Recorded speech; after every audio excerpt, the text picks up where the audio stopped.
श्री शिव की आराधना के लिए पार्वती जी की दुष्कर तपस्या। ब्रह्मा जी कहते हैं, देवर्षि, तुम्हारे चले जाने पर प्रफुल्लित हुई पार्वती ने महादेव जी की तपस्या से ही साध्य माना और तपस्या के लिए मन में निश्चय किया। तब उन्होंने अपनी सखी जया और विजया के द्वारा पिता हिमाचल और माता मेनका से आज्ञा मांगी। पिता ने तो स्वीकार कर लिया, परंतु माता मैना ने स्नेहवश अनेक प्रकार से समझाया और घर से दूर वन में जाकर तप करने से पुत्री को रोका। मैना ने तपस्या के लिए वन में जाने से रोकते हुए उमा, बाहर न जाओ, ऐसा कहा। इसलिए उस समय शिवा का नाम उमा हो गया। मुने, शैलराज की प्यारी पत्नी मैना ने रोकने से शिवा को दुखी हुआ जान अपना विचार बदल दिया और पार्वती को तपस्या के लिए जाने की आज्ञा दे दी। मुनि श्रेष्ठ, माता की वह आज्ञा पाकर उत्तम व्रत का पालन करने वाली पार्वती ने भगवान शंकर का स्मरण करके अपने मन में बड़े सुख का अनुभव किया। माता पिता को प्रसन्नता पूर्वक प्रणाम करके शिव के स्मरण पूर्वक दोनों सखियों के साथ वे तपस्या करने के लिए चली गईं। अनेक प्रकार के प्रिय वस्त्रों का परित्याग करके पार्वती ने कटि प्रदेश में सुंदर मूंछ की मेखला बांध शीघ्र ही वक्ल धारण कर लिए। हार का परिहार करके उत्तम वृक्षचर्म को हृदय से लगा दिया। तत्पश्चात वे तपस्या के लिए गंगोत्री तीर्थ की ओर चली गईं, जहाँ ध्यान लगाते हुए भगवान शंकर ने कामदेव को दग्ध किया था। हिमाचल का वह शिखर गंगावतरण के नाम से प्रसिद्ध है। वहीं परम उत्तम शंगी तीर्थ में पार्वती ने तपस्या प्रारंभ की। गौरी के तप करने से उसका गौरी शिखर नाम हो गया। मुने, शिवा ने अपने तप की परीक्षा के लिए वहां बहुत से सुंदर एवं पवित्र वृक्ष लगाए जो फल देने वाले थे। सुंदरी पार्वती ने पहले भूमि शुद्ध करके वहां एक वेदी का निर्माण किया। तदनंतर ऐसी तपस्या आरंभ की जो मुनियों के लिए भी दुष्कर थी। वे मन सहित संपूर्ण इंद्रियों को शीघ्र ही काबू में करके उस वेदी पर उच्च कोटि की तपस्या करने लगी। ग्रीष्म ऋतु में अपने चारों ओर दिन रात आग जलाए रखकर बीच में बैठती और निरंतर पंचाक्षर मंत्र का जाप करती रहती थी।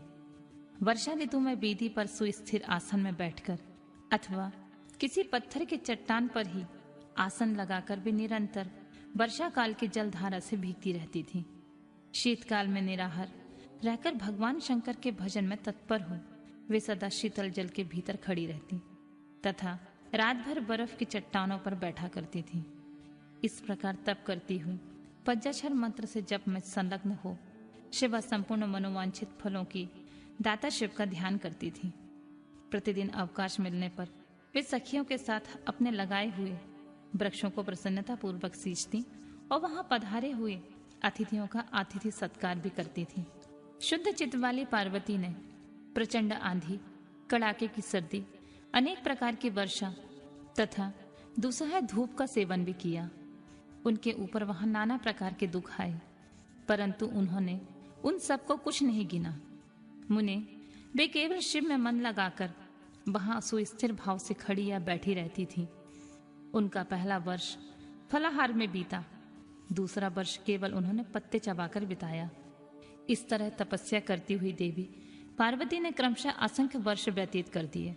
तदनंतर हिमवान की पुत्री शिवा देवी पत्ते खाना भी छोड़कर सर्वथा निराहार रहने लगी। तो भी दपचर्या में उनका अनुराग बढ़ता ही गया। हिमालय पुत्री शिवा ने भोजन के लिए पर्ण का भी परित्याग कर दिया, इसीलिए देवताओं ने उनका नाम अपर्णा रख दिया। इसके बाद पार्वती भगवान शिव के स्मरण पूर्वक एक पैर से खड़ी होकर पंचाक्षर मंत्र का जाप करती हुई बड़ी भारी तपस्या करने लगी। उनके अंग चीर और बलकल से ढके थे। वे मस्तक पर जटाओं का समूह धारण किए रहती थी। इस प्रकार शिव के चिंतन में लगी हुई पार्वती ने अपनी तपस्या के द्वारा मुनियों को जीत लिया। उस तपोवन में महेश्वर के चिंतन पूर्वक तपस्या करती हुई काली के 3000 वर्ष बीत गए। तदनंतर जहां महादेव जी ने 60,000 वर्षों तक तप किया था, उस स्थान पर क्षण भर ठहरकर शिवा देवी इस प्रकार चिंतन करने लगी, क्या महादेव इस समय यह नहीं जानते कि मैं उनके लिए नियमों के पालन में तत्पर हो तपस्या कर रही हूँ? फिर क्या कारण है कि सुदीर्घ काल से तपस्या में लगी हुई मुझ सेविका के पास भी नहीं आई? लोक में, वेद में और मुनियों के द्वारा सदा गिरीश की महिमा का गान किया जाता है। सब यही कहते हैं कि भगवान शंकर सर्वज्ञ, सर्वात्मा, सर्वदर्शी, समस्त ऐश्वर्यों के दाता, दिव्य शक्ति संपन्न, सबके मनोभावों को समझ लेने वाले, भक्तों को उनकी अभीष्ट वस्तु देने वाले और सदा समस्त कष्टों का निवारण करने वाले हैं। यदि मैं समस्त कामनाओं का परित्याग करके भगवान वृषभध्वज में अनुरुक्त हुई हूँ, तो वे कल्याणकारी भगवान शिव यहाँ मुझ पर प्रसन्न हो। यदि मैंने नारद तंत्र स्तोक्त शिव पंचाक्षर मंत्र का सदा उत्तम भक्ति भाव से विधि पूर्वक जप किया हो, तो भगवान शंकर मुझ पर प्रसन्न हो। यदि मैं सर्वेश्वर शिव की भक्ति से युक्त एवं निर्विकार हूँ, तो भगवान शंकर मुझ पर अत्यंत प्रसन्न हो। इस तरह नित्य चिंतन करती हुई जटा बलकर धारणी निर्विकारा पार्वती मुंह नीचे किए सुदीर्घ काल तक तपस्या में लगी रही। उन्होंने ऐसी तपस्या की जो मुनियों के लिए भी दुष्कर थी। वहां उस समय तपस्या का स्मरण करके पुरुषों को बड़ा विस्मय हुआ। महर्षि, पार्वती की तपस्या का जो दूसरा प्रभाव पड़ा था, उसे भी इस समय सुनो। जगदम्बा पार्वती का वह महान तप परम आश्चर्यजनक था, जो स्वभावतः एक दूसरे के विरोधी थे। ऐसे प्राणी भी उस आश्रम के पास जाकर उनकी तपस्या के प्रभाव से विरोध रहित हो जाते थे। सिंह और गौ, सदा उनके रागादि दोषों से संयुक्त रहने वाले पशु भी पार्वती की तप की महिमा से वहां परस्पर बाधा नहीं पहुंचाते थे।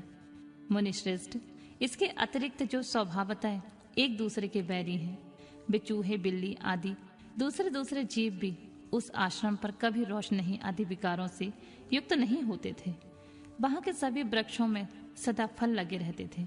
भांति भांति के तृण और विचित्र पुष्प उस वन की शोभा बढ़ाते थे। वहां का सारा वन प्रांत कैलाश के समान हो गया। पार्वती के तप की सिद्धि का साकार रूप बन गया।